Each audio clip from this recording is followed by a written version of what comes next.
qui est partagé par bon nombre de gens qui aiment la littérature, c'est-à-dire que ça naît peut-être d'une sensibilité un peu particulière aux sonorités de la langue, aux images, à ce que peut faire la langue littéraire d'innovant à l'intérieur d'une langue qui est partagée par la collectivité. Donc j'ai pas forcément une affinité avec la littérature qui est très originale par rapport à d'autres parcours littéraires. En revanche, ce qui a été assez déterminant dans mon parcours de chercheuse, c'est ma rencontre avec la littérature yiddish, qui m'a amenée finalement vers d'autres manières d'envisager le littéraire que celle qui nous est enseignée à l'école, où on est exposé aux textes français classiques, très ancrés dans un espace géographique national qui ne fait pas forcément tellement question. Et finalement, moi, c'était beaucoup ça qui me plaisait quand j'étais adolescente. Et en fait, l'entrée à l'université et la rencontre avec la littérature comparée, qui est une manière différente de pratiquer la littérature en faisant surgir du sens de la comparaison de plusieurs domaines culturels, m'a ouvert vers d'autres intérêts qui ont vraiment formé mon itinéraire de chercheuse. Et là, je pense que ce qui a joué un rôle important pour moi, mais peut-être pour Cécile aussi, ça a été la rencontre avec une spécialiste de la littérature yiddish qui enseignait à Paris 3, qui enseigne toujours à Paris 3 d'ailleurs, Carole Matron, qui nous a permis finalement d'entrer dans la littérature yiddish, non pas de manière comme une langue minoritaire, une littérature un peu folklorisante, cloisonnée, fermée sur elle-même, mais comme un écho à des grandes œuvres littéraires de la littérature américaine ou européenne. Et finalement, on a eu ce parcours un peu particulier qui nous a fait entrer dans la littérature yiddish à travers ces exemples les plus modernes et les plus modernistes.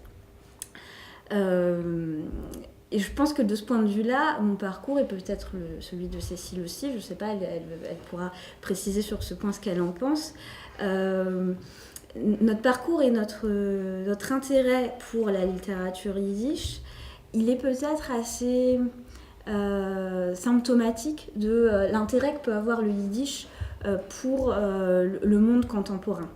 Ce qu'on a trouvé dans le yiddish, pendant très longtemps, en fait, l'intérêt pour le yiddish était cantonné à des gens qui avaient une histoire familiale avec cette langue et qui essayaient de retourner vers des origines.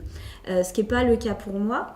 Et il y a de plus en plus de gens maintenant qui s'intéressent au yiddish sans avoir de lien familial avec cette langue. Et je pense que ça peut nous amener à réfléchir peut-être à la manière dont ce que porte symboliquement cette langue, dans sa constitution, dans son histoire, peut faire écho à des problèmes et à des questions contemporaines comme les effets le cosmopolitisme, les échanges culturels, le fait qu'on a de plus en plus souvent des situations identitaires qui sont interstitielles, à la frontière de plusieurs modèles culturels. Et c'est quelque chose qu'on retrouve en yiddish, à la fois dans le mode de formation de la langue et dans les thèmes qui sont abordés par sa littérature. C'est vraiment ça qui m'a de plus en plus intéressée dans le yiddish depuis le premier moment donc, où j'ai découvert cette littérature que je ne connaissais pas du tout, jusqu'au moment où j'ai décidé de l'apprendre et petit à petit où j'en suis devenue spécialiste. C'est ce qu'elle pouvait refléter de manière symbolique d'une expérience culturelle et identitaire qui pouvait être un peu disséminée. Oui, je pense que mon attrait moi, pour la littérature est passé davantage sur une véritable passion pour les mécanismes narratifs que le roman permet de mettre en œuvre. C'est ces jeux narratifs, parce que la question qui m'a intéressée depuis toujours, c'est la question de prendre voix, comment prendre voix en fait quand on est dans une situation de minorité et comment cette prise de voix peut s'incarner dans un texte littéraire, dans un espace discursif. Et pourquoi le yiddish J'ai passé mon enfance à Moscou. Et donc ma première porte d'entrée en fait dans la littérature a été avant tout la littérature russe. Et la littérature russe me permettait de problématiser beaucoup, beaucoup de problèmes, de points qui me semblaient intéressants. La question de la transgression, la question du franchissement des frontières. Donc les frontières à la fois liminaires, des frontières géographiques. Donc je rejoins là les questions de transfert culturel dont tu parlais, Fleur. Et, et par ce biais de la littérature russe, tout naturellement, en fait, la littérature yiddish a émergé parce que c'est des zones culturelles et des zones géographiques qui sont proches. Et puis c'est vrai que la rencontre avec Carole a déterminé aussi mon goût pour cette littérature yiddish. Donc voilà, je dirais que c'est plus la question du franchissement, de la transgression, parce que donc je m'intéresse vraiment aux personnages féminins dans ces textes pour l'instant, et il y a beaucoup de personnages féminins qui sont des figures de criminels, des figures transgressives dans cette littérature, et c'est peut-être cet aspect-là qui m'a vraiment intéressée dans la littérature yiddish et russe. Voilà. L'idée de ce colloque, elle est née un petit peu indirectement d'un séminaire qui était organisé par un de nos collègues et amis, Guido Furci, qui faisait un séminaire je crois que c'était en 2013 ou 2014, sur les énonciations plurielles, c'est-à-dire sur les discours ou les narrations qui étaient portées par un nous. Par une entité, par plusieurs entités qui se regroupaient dans un nous, et qui pouvaient soit être en accord, c'est-à-dire parler d'une seule voix, ou être en conflit à l'intérieur de l'énoncé. Et dans le cadre de ce séminaire, il m'avait invité à y participer. Et à cette époque-là, je m'intéressais aux témoignages très précoces de la Shoah, qu'on n'appelait pas encore la Shoah à ce moment-là, qui avait été écrit en yiddish, soit pendant la guerre, soit immédiatement après la guerre. Et je m'étais rendu compte, en commençant à fréquenter ces textes, qu'il y avait un certain nombre de publications publiées juste après 1945, qui étaient le résultat d'entretiens ou de collectes de témoignages oraux, qui avaient ensuite été repris, voire réécrits et publiés par des grandes figures intellectuelles, des journalistes ou des historiens ou des écrivains, des psychologues, etc. Mais que ce qui était systématique dans ces publications, c'est que ils ne mettaient jamais vraiment en évidence les rôles énonciatifs et narratifs de chacun des protagonistes impliqués. Qu'est-ce qui était le fait du témoin et qu'est-ce qui était le fait de l'écrivain, du passeur, ça c'était jamais très clair. Et petit à petit, j'ai commencé à avoir l'intuition qu'il y avait quelque chose d'un peu plus vaste et d'un peu plus profond à creuser dans la manière dont, dans la culture juive d'Europe centrale et orientale, qu'elle soit moderne ou traditionnelle, la manière dont se distribuaient les responsabilités énonciatives et la dynamique, en fait, la tension entre l'énoncé individuel et les modes d'expression collectifs. Et donc j'ai discuté de ça avec Cécile, on a eu l'occasion d'en discuter à un moment, qui a tout de suite réagi en mettant en perspective avec le monde russe qui est son premier domaine de compétences avant qu'elle soit venue au yiddish. Et on a eu donc cette idée peut-être d'organiser un colloque sur la question qui permettrait de mettre en rapport nos domaines de prédilection qui étaient le yiddish et le russe avec toutes les univers linguistiques, territoriaux, nationaux, historiques, dans lesquels pouvaient s'incarner ces questions. Et qui n'était pas maîtrisable par un seul chercheur. Donc ça se prêtait finalement assez bien à la discussion d'un colloque. Ce que nous, on voulait montrer dans ce livre et dans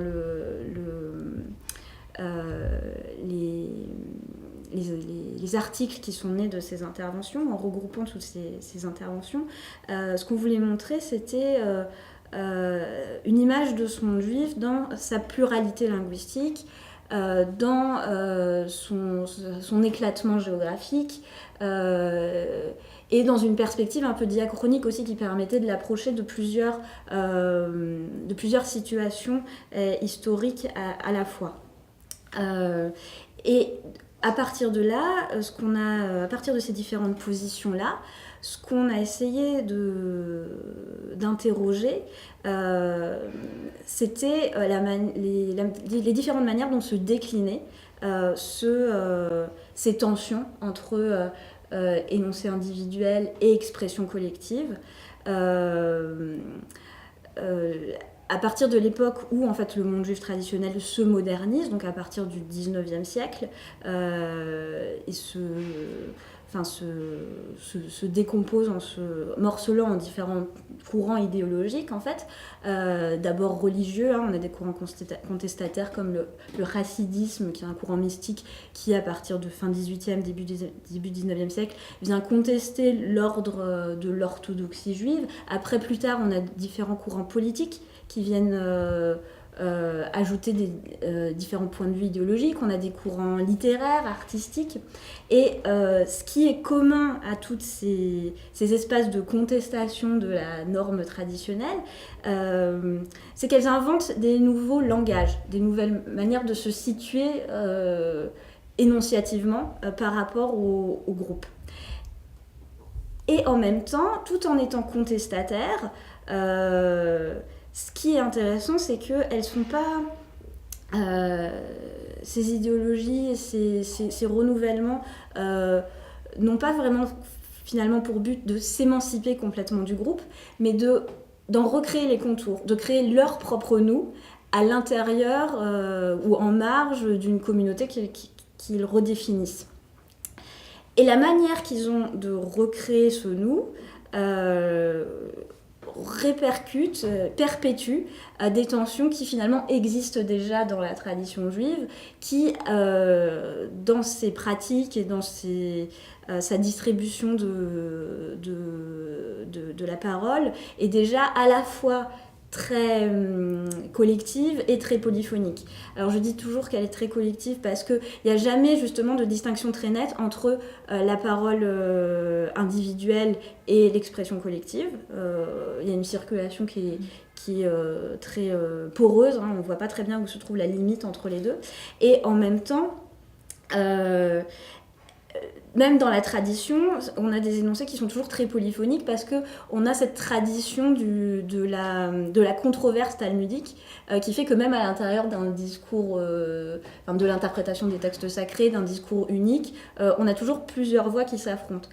Et on va voir ces pratiques-là et ces tensions-là et ces contradictions-là se répéter sous des formes différentes dans les écritures modernes. Et c'est là que je pense que les concepts de russe théoriques de Barthes sur la polyphonie et le dialogisme sont intéressants comme outils pour penser le contexte juif.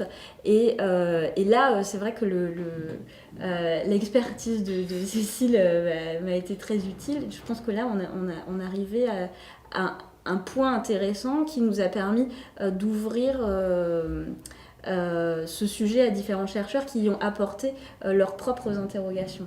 C'est exactement ça.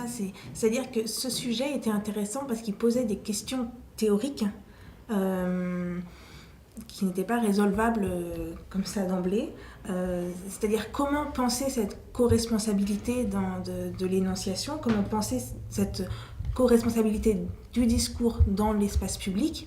Et c'est là qu'en fait on avait deux voies théoriques qui émergeaient, c'est-à-dire la première voie se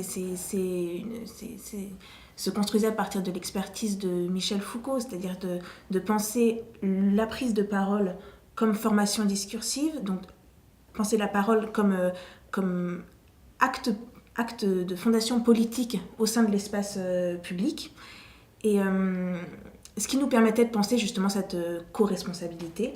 Et puis la voie offerte par Bakhtin qui lui pensait la polyphonie, le dialogisme. Et là où c'est intéressant, c'est justement que quand Bakhtin élabore ses théories sur le dialogisme, la polyphonie, on est dans un contexte où il y a commence à avoir un durcissement effectivement idéologique en URSS. Il s'inscrit au moment où les canons du réalisme socialiste commencent à émerger et commence à se former cette idée de monophonie à l'Union des écrivains.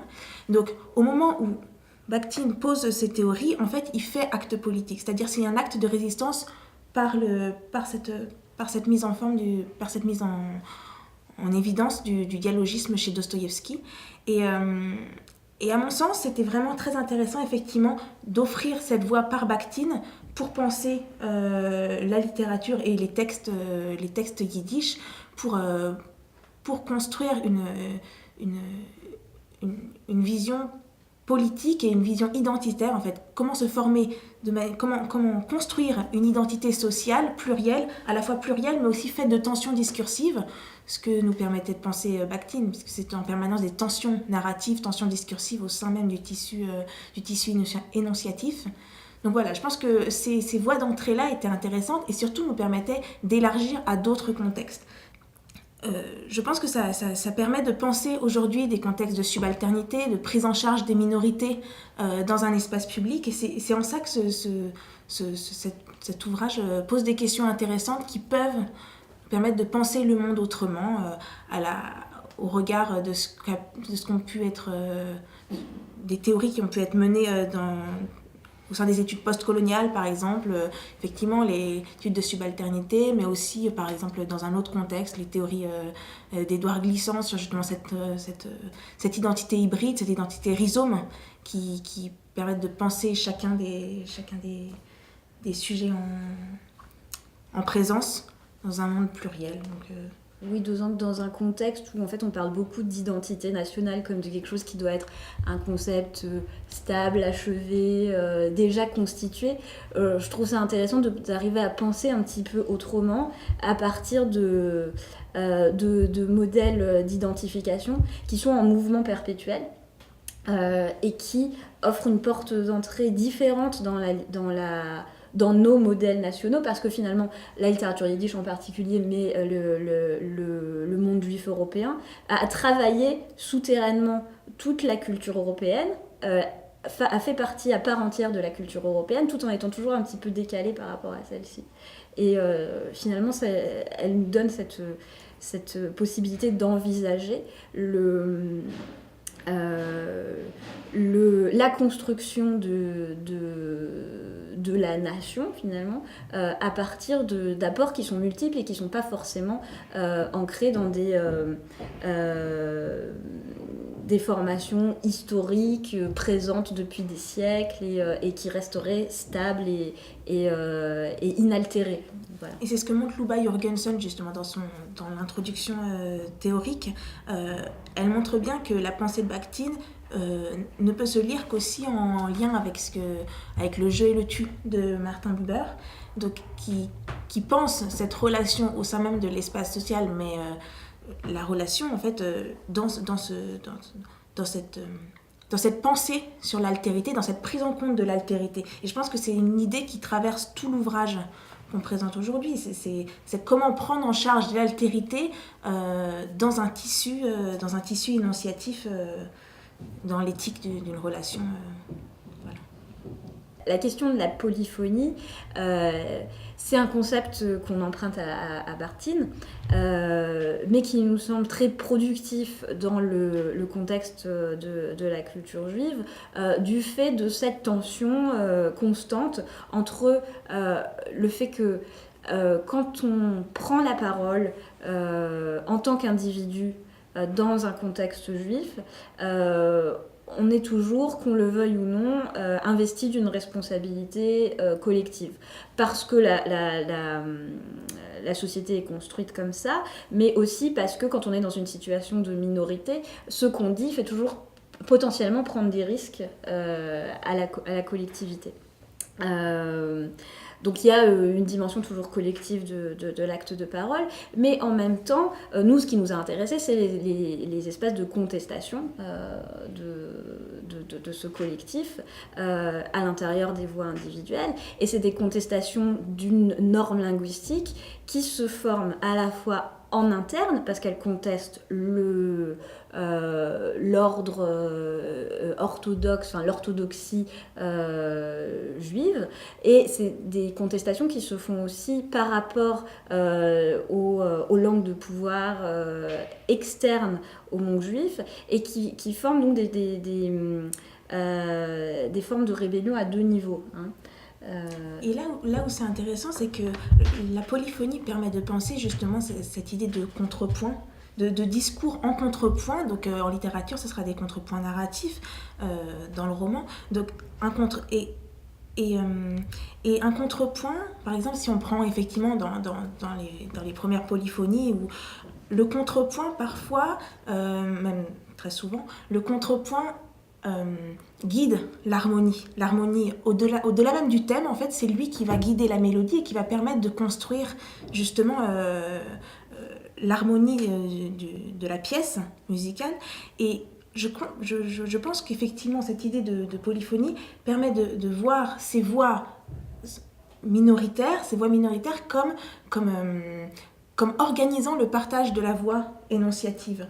Au-delà même d'une simple notion de contestation ou de subversion que tu sous-entends dans ce que tu viens de dire, d'organiser ce partage de la voix énonciative pour construire à la fois une remise en question des discours dominants, mais aussi une contestation de l'idée même d'orthodoxie. Et c'est là qu'en fait on voit que la polyphonie permet de penser un modèle d'hétérodoxie, et qui est présent dans cette littérature, dans la littérature yiddish, comme dans la littérature russe à partir des années 30. Donc penser l'hétérodoxie du sens, et c'est là qu'on revient effectivement à l'intérêt de cet ouvrage, qui dépasse même la question des écritures juives, c'est-à-dire comment penser l'altérité et la construction du monde dans son ensemble, en sortant de ces modèles dominants-dominés qui, à mon sens, sont très productifs, mais qui peuvent parfois scléroser une réalité qui est bien plus complexe que cela. D'ailleurs, je voulais juste préciser que la notion de polyphonie, telle qu'on l'envisage à partir de ces textes, elle est quand même très problématique, c'est-à-dire que on part pas du principe qu'il y a nécessairement toujours polyphonie dans ces textes. Le concept barthinien de polyphonie, qu'il envisage à partir de Dostoïevski, c'est-à-dire qu'il identifie dans l'œuvre de Dostoïevski une nouveauté qui est le fait qu'on n'a plus seulement un narrateur surplombant qui est le seul à prendre en charge le sens de ce qui est dit, mais un narrateur qui, il appelle ça prendre la parole de l'autre au sérieux, c'est-à-dire qui intègre dans sa narration des formes de discours qui pourraient être concurrentielles par rapport au sien, et qui vont créer des contradictions à l'intérieur de la narration. Et qui non seulement les intègre, mais qu'il s'en sert. Il s'en sert justement pour faire émerger ces mécanismes de subversion. C'est-à-dire que vous avez la prise en charge d'une voix narrative et le narrateur qui va lui-même s'appuyer sur ces voix narratives qu'il convoque pour les mettre en perspective avec des mécanismes de carnavalisation parfois. C'est ça qui est intéressant. En fait, c'est ces mécanismes en permanence de jeu avec la voix narrative elle-même qui rend le concept de polyphonie intéressant et heuristique, enfin pertinent pour la littérature. Oui, mais en même temps, souvent, il arrive que la manière de démocratiser la parole, entre guillemets, soit beaucoup plus ambiguë dans le contexte juif, et qu'on se retrouve en fait avec une manière de donner la parole à beaucoup de gens, mais en gardant cette forme de maîtrise et de l'intellectuel, de celui qui finalement met en forme tout ça à la fin, qui est un peu en contradiction avec le concept barthinien de polyphonie. C'est paradoxal. Oui. C'est-à-dire qu'on se retrouve avec plusieurs voix, mais pas forcément avec une polyphonie au sens strict du terme. Oui. Voilà. À mon sens, les personnages féminins n'expriment pas cette expression du collectif, mais faut pas oublier qu'en fait, ce sont des personnages qui ont été créés par un auteur et organisés par la narration pour un but précis. Et donc, en fait, les personnages féminins deviennent des outils heuristiques pour problématiser cette question complexe qui est celle de l'expression du collectif. C'est plus comme ça, je pense, qu'il faut le voir. Et à partir du moment où le personnage féminin porte le féminin, alors je m'intéresse dans ma contribution dans l'ouvrage à des romans qui ont été écrits par des auteurs masculins. C'est-à-dire que du coup, le féminin va être dépositaire d'une altérité, cette altérité ou cette autre que Liz Irigaray a pu faire émerger. Donc, c'est justement par les personnages féminins que d'autres manières de construire la narration vont se développer. Donc, en fait, pour moi, les personnages féminins vont être les outils, donc on parle souvent être les outils de construction de ces marges narratives, de ces contrepoints narratifs dont je parlais tout à l'heure, qui vont construire la pensée de l'altérité et qui vont être les lieux même de ces subversions narratives. Par exemple, vous avez un roman de Kullback qui s'appelle Lundi, où un personnage féminin qui s'appelle Mademoiselle Knessia va justement convoquer la rhétorique soviétique tout en identifiant ces barbares. Donc barbare, c'est un mot qui a été utilisé dans la rhétorique soviétique. Donc ces barbares, ce sont les soviétiques eux-mêmes. Donc en fait, les personnages féminins deviennent les lieux de subversion narrative parce qu'ils prennent en charge cette altérité qui peut construire une mémoire en contrepoint, un discours en contrepoint et voilà, donc c'est des outils privilégiés pour penser, à mon sens, la polyphonie dans ces textes où l'identité est plurielle, complexe et en permanence fondée sur des tensions discursives. La question du témoignage, elle est toujours un petit peu difficile à aborder parce que quand on envisage comme ça de l'extérieur, on a un peu l'impression d'un concept fourre-tout, hein, où on peut mettre toutes sortes de genres, toutes sortes de formes, de textes ou même de production orale.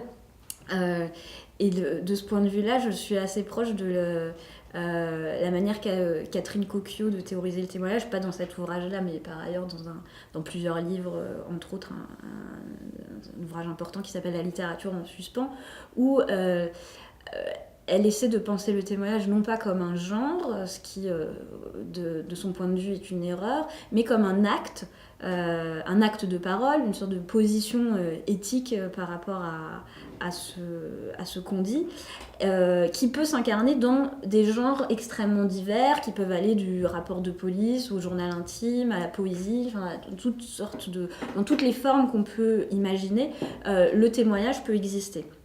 Et ce qui détermine la forme qu'il prend, c'est souvent son contexte d'apparition. En revanche, ce qui me semble commun à la plupart, sinon à toutes les productions testimoniales, c'est quelque chose qui existe dans tout acte d'énonciation, c'est-à-dire l'importance de destinataire quand on s'exprime. Mais quand on a un locuteur qui s'exprime avec une intention de témoigner, cette importance de l'interlocuteur devient exacerbée. Et c'est ça que j'ai essayé de penser à partir de l'exemple de David Bodar, qui est donc un psychologue américain qui était originaire du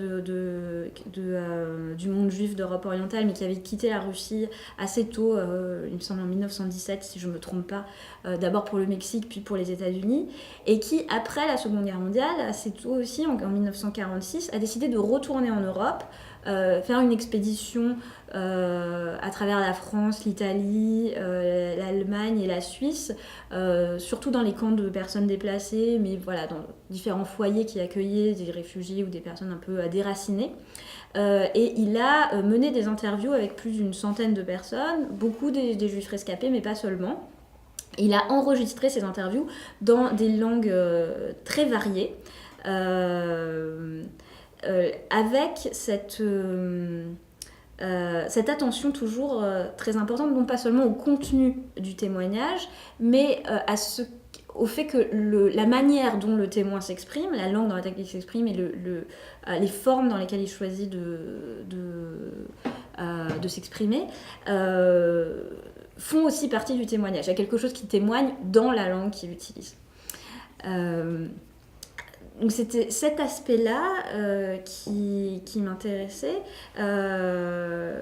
cette attention à la langue, mais aussi la dimension véritablement collaborative de l'émergence du récit testimonial. C'est-à-dire que le témoignage tel qu'il se construit est le fait d'une collaboration qui peut être conflictuelle, hein, mais qui existe entre le témoin, le porteur de l'expérience, et son interlocuteur, qui peut être un interlocuteur imaginé dans le cas d'un témoignage spontané, et qui peut être un interlocuteur réel, comme dans le cas d'un témoignage qui est sollicité de l'extérieur, ici par un psychologue. Et ce que j'ai essayé d'examiner chez Baudère, c'est la manière dont, dans le dialogue, ces deux protagonistes, le témoin et son interlocuteur, se trouvaient contraints pour pouvoir communiquer, pour pouvoir refaire communauté, de réaménager un espace symbolique commun. Ils cherchaient tous les deux à trouver des moyens d'altérer leurs propres paroles au contact du bagage symbolique de l'autre. Le cas de David Baudère offrait des perspectives particulièrement riches de ce point de vue, parce qu'on a deux formes de collaboration narrative. On a la co-narration qui se forme dans le dialogue direct entre l'interlocuteur, le témoin et l'interlocuteur, c'est-à-dire que David Baudère, par les questions qu'il pose, par sa présence physique, par les attentes dont il fait montre à l'égard du témoin, influe sur la manière dont le témoignage se construit. Et puis dans un second temps, en l'absence du témoin, c'est lui qui traduit, qui transcrit, qui forme des œuvres qui critique, et qui forme des œuvres à partir de ce qu'il a collecté, et donc qui ajoute un énoncé par-dessus le premier, qui est un énoncé plutôt savant. Donc c'est de ces deux points de vue-là que j'ai essayé de penser la distribution des autorités énonciatives dans le témoignage.